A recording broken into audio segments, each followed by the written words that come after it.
Bienvenue sur le podcast du MBA Marketing, Communication et Innovation de l'école de Vinci Executive Education, un podcast qui plonge au cœur du marketing digital. Je m'appelle Dorval Natel et dans cet épisode, nous allons parler d'un sujet d'actualité, à savoir le retail média.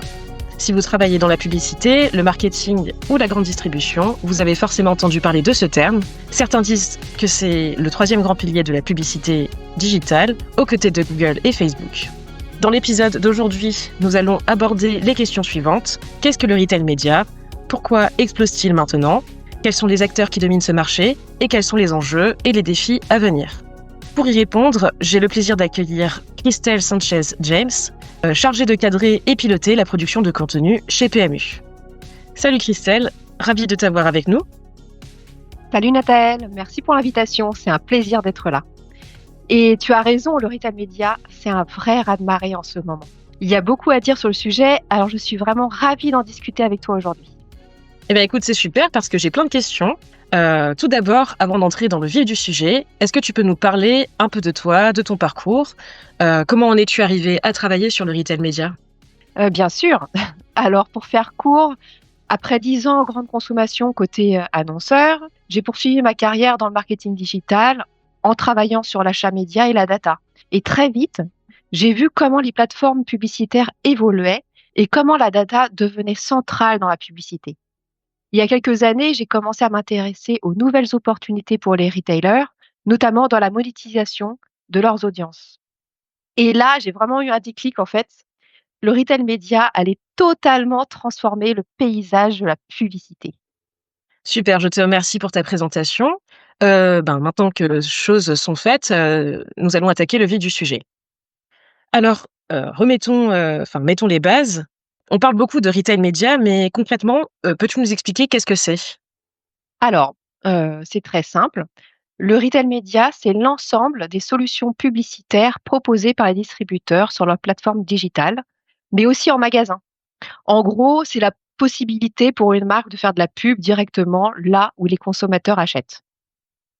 Donc si je comprends bien, il s'agit donc de publicité intégrée dans le parcours d'achat ? Exactement. Quand tu fais une recherche sur Amazon et que le premier produit qui apparaît est marqué sponsorisé, c'est du retail média. Mais ça ne s'arrête pas là, en fait. Il y a les bannières sur les sites e-commerce, les recommandations personnalisées, les promotions affichées en magasin, sur les écrans digitaux, par exemple, etc. Ah donc en fait, ça va au-delà des pubs classiques qu'on voyait sur les sites marchands. Complètement. Le retail média ne se limite plus au simple search sponsorisé aujourd'hui. On a des campagnes ultra personnalisées basées sur la donnée transactionnelle des consommateurs. Est-ce que tu peux nous donner un exemple concret ? Oui, bien sûr. Imagine que tu es une marque de café. Ben, avec le retail média, tu peux cibler uniquement les consommateurs qui achètent déjà du café premium et leur proposer une offre spéciale quand ils visitent la page machine à café d'un site e-commerce. Ça, c'est vraiment puissant car tu parles au bon moment à la bonne personne. D'accord, je vois. Donc en fait, c'est de la pub ultra ciblée, qui est bien plus efficace que des bannières classiques sur un site lambda. Exactement. Mais alors, pourquoi est-ce que ça décolle maintenant ? On aurait pu imaginer que ça existait depuis longtemps. Oui. Et pourtant, il y a 3 gros déclencheurs récents. Tout d'abord, on a la fin des cookies tiers. Donc, dans la lignée de Apple et Mozilla, Google avait annoncé qu'ils allaient supprimer les cookies tiers progressivement, puis ils ont finalement abandonné le projet. Les marques ont donc mené une réflexion sur l'avenir des données publicitaires et les solutions alternatives. Ça veut dire qu'elles ont cherché d'autres moyens de cibler les consommateurs. Et en fait, les retailers, ils ont une mine d'or. C'est leurs données first party. OK. Voilà. Et donc, bon, ça, c'est le premier point. Et le deuxième point, c'est que les retailers cherchent de nouvelles sources de revenus. Avec la pression sur les marges, ils ne peuvent plus compter uniquement sur la vente de produits.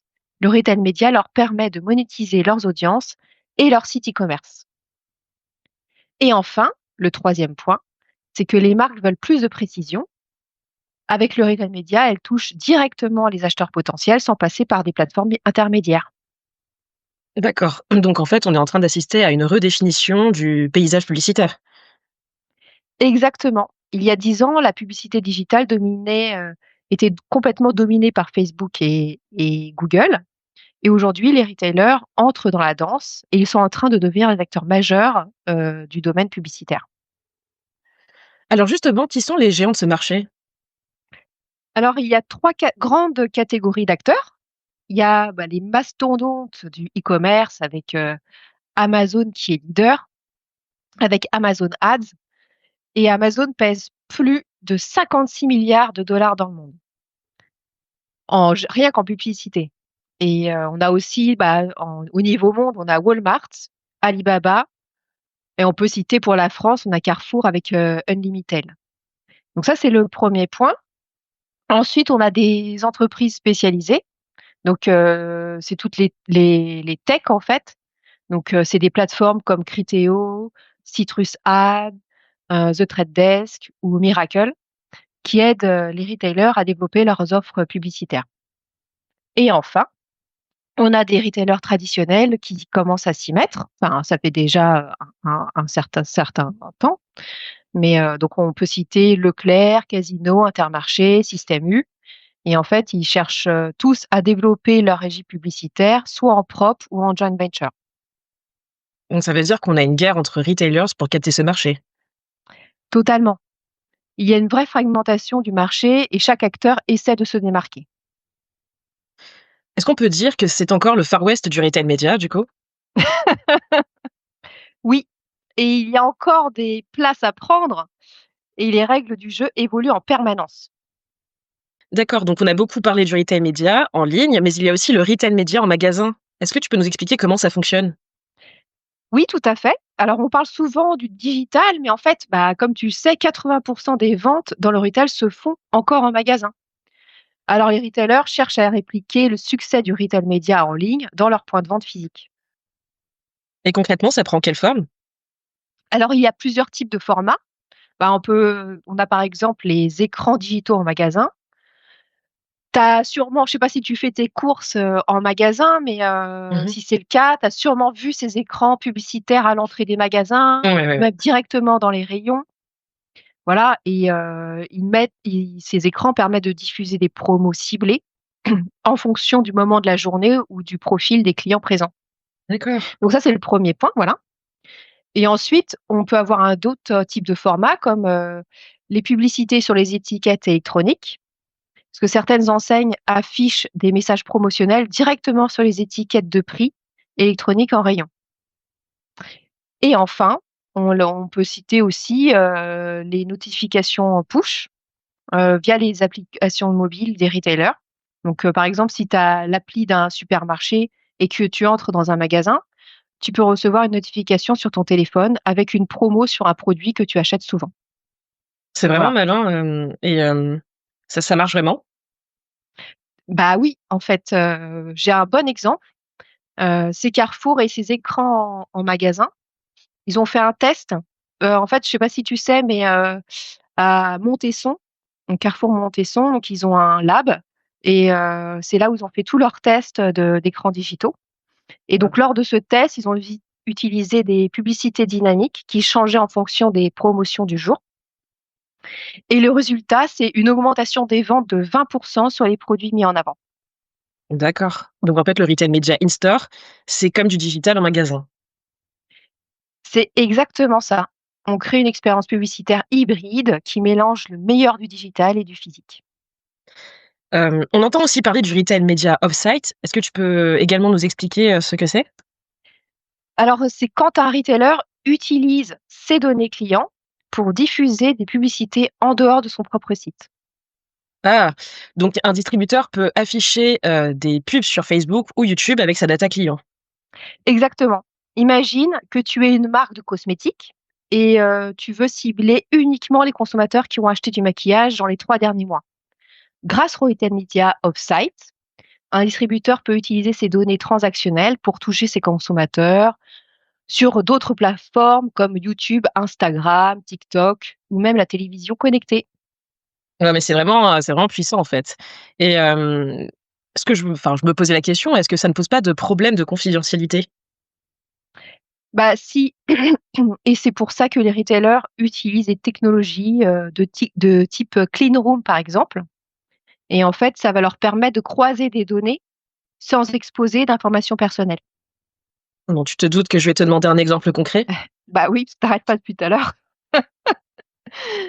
Alors, par exemple, on a Leclerc qui a testé une campagne où il ciblait des acheteurs réguliers de produits bio avec des publicités sur YouTube et Facebook. Et le résultat, parce que tu me le demandes aussi souvent, on a un taux de conversion 3 fois plus élevé que les campagnes classiques. Merci, de m'avoir devancée. Donc, on a parlé de retail média en ligne, en magasin et même en dehors des sites des distributeurs. De ce que je sais, c'est qu'il y a un autre canal qui explose en ce moment, c'est la télé connectée et la télé segmentée. Peux-tu nous dire quel est le lien avec le retail média? Alors ça, c'est vraiment une super question. Bon, alors tout d'abord, déjà, je vais te donner des petites définitions pour que tout ton auditoire puisse comprendre un peu ce que c'est. On a déjà la télé connectée, donc on l'appelle aussi CTV, mais c'est tout simplement une télévision qui est reliée à Internet, comme une Smart TV ou via un boîtier comme l'Apple TV ou une console même. Tu as même les Ouais. consoles de jeux, c'est des TV connectées. Et d'un autre côté, on a aussi donc la télé segmentée. Donc là, c'est pas du hardware, hein, ça n'a rien à voir.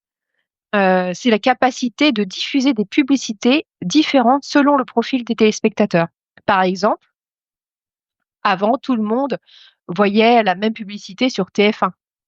Et aujourd'hui, grâce aux données, un foyer peut voir une publicité pour un produit bio, par exemple, alors qu'un autre verra une pub pour une voiture électrique, même s'il regarde la même chaîne au même moment.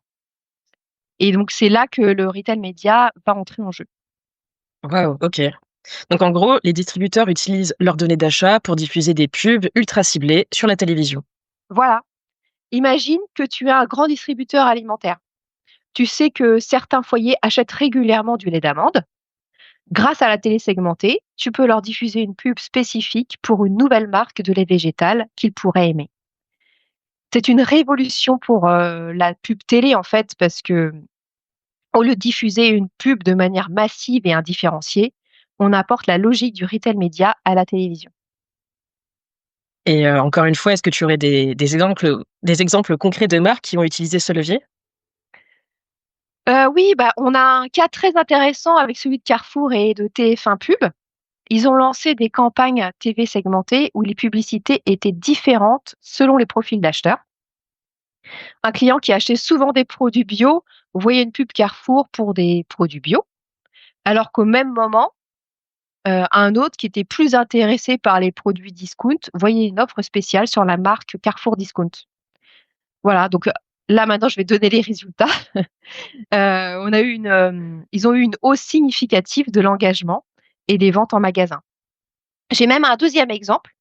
Par exemple, un grand distributeur de bricolage a testé une campagne TV segmentée couplée à du retail média digital. Et la pub TV diffusait un message adapté selon la météo locale. Donc, par exemple, s'il pleuvait, la pub parlait de peinture d'intérieur et s'il faisait beau, elle mettait en avant des produits de jardinage. Voilà, et c'est pas tout parce que en même temps, parce que c'était un peu 360, les consommateurs qui avaient vu la pub à la télé retrouvaient ensuite le même produit sponsorisé en ligne sur le site du distributeur.